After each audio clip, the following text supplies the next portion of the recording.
mais. Lagyan na natin. Pakulon lang natin ng ilang saglit.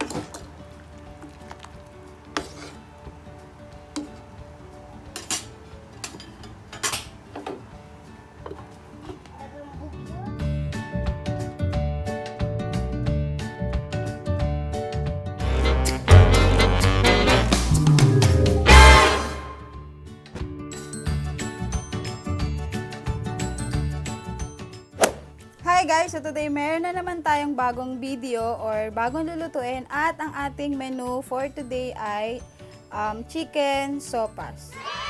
First, kailangan natin itong elbow macaroni. Ito ay 1/4 or 227 grams. At syempre meron tayong repolyo. Tapos patatas, tsaka carrots na cube size. Tapos meron din tayong chicken. Itong chicken ko ay backbone. So, ayun. Tapos, maglalagay din tayo ng bawang, tsaka sibuyas, tsaka paminta. And then, syempre, konting asin. Tapos, maglalagay tayo ng evaporated milk. And then, margarine para sa instead na mantika, margarine yung gagamitin natin. And then, maglalagay pala tayo ng cream corn. Ito yung brand na nilagay ko. 5 tablespoon yung nilalagay natin. And then, yeah. Nakalimutan ko, kailangan pala natin itong chicken cubes. Game, let's start cooking.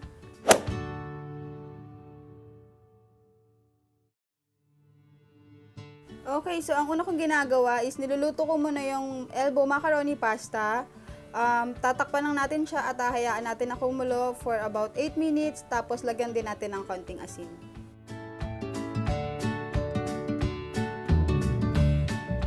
Okay, so once na maluto na yung ating pasta, mix lang natin saglit, then patayin na natin yung apoy agad, and then i-drain din natin siya agad.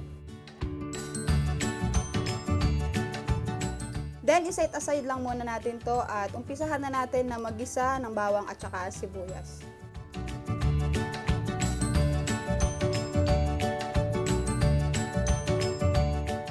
Then, sa isang kaldero, maglalagay tayo ng 2 tablespoon ng margarine.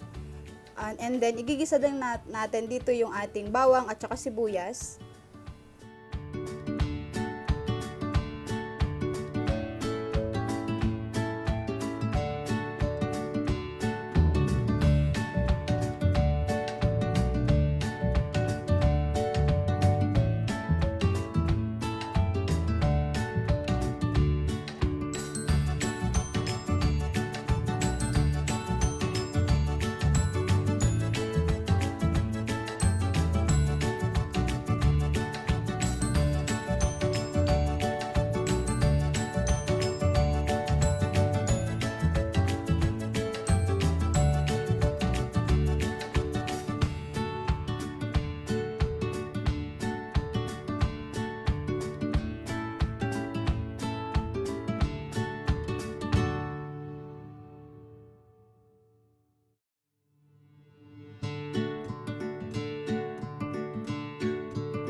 Okay, kapag luto na yung sibuyas sa kabawang natin, sunod natin na igisa yung ating manok na backbone. Ilagay lang natin dito at hayaan lang natin siya na maluto.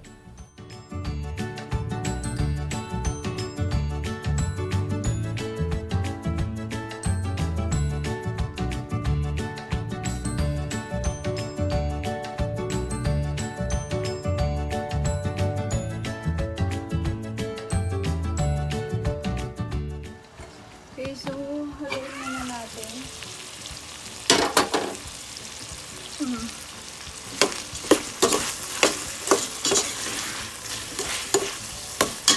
Wait lang natin na maluto yung manok.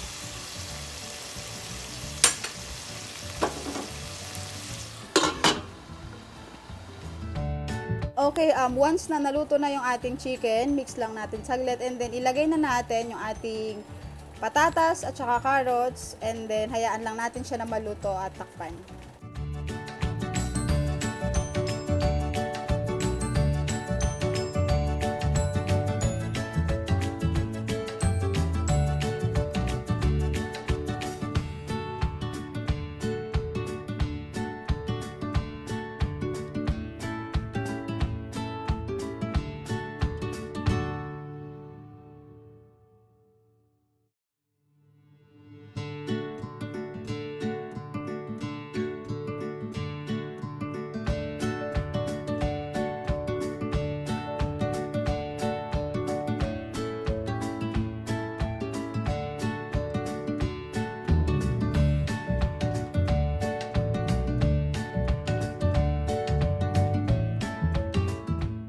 Kapag malapit na maluto yung ating carrots at saka patatas, maglalagay na tayo ng tubig o yung sabaw natin, maglalagay na tayo.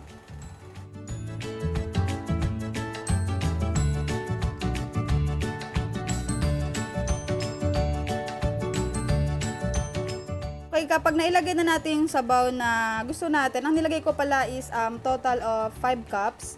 Pag nailagay na natin yon, lagay na natin yung ating repolyo, isabay na natin dito and then takpan natin at hayaan lang natin siyang kumulo for at least 5 minutes.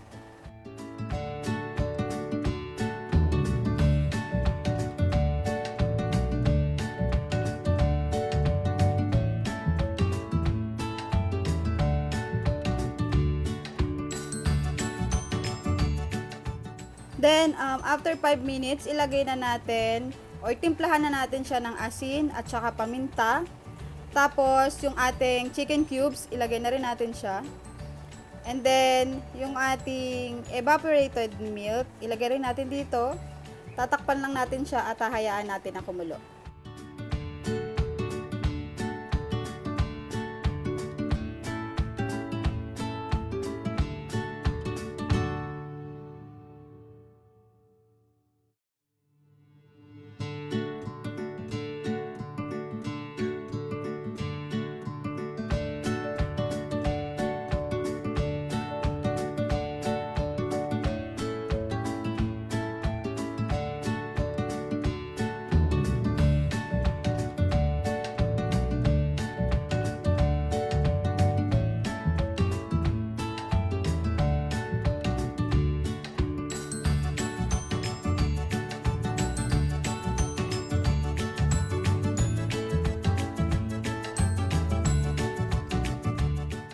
Kapag nailagay na lahat, haluin natin yung ating sopas at hayaan natin na kumulo for about 5 minutes.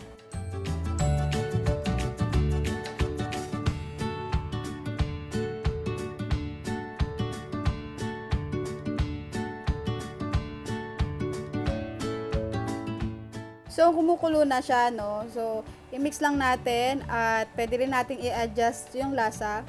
Tapos, ilagay na natin yung ating elbow macaroni na niluto natin kanina. Pati na rin yung ating cream corn na 5 tablespoon. Ibuhos na rin natin siya dito.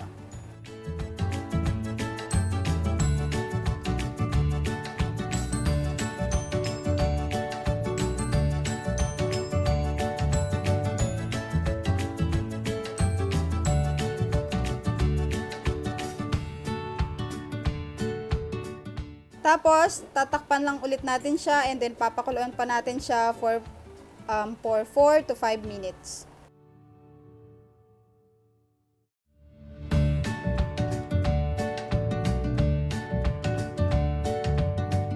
Ito na yung ating sopas, ang ating chicken sopas, and then pwede na natin patayin yung apoy. And then, kain na na.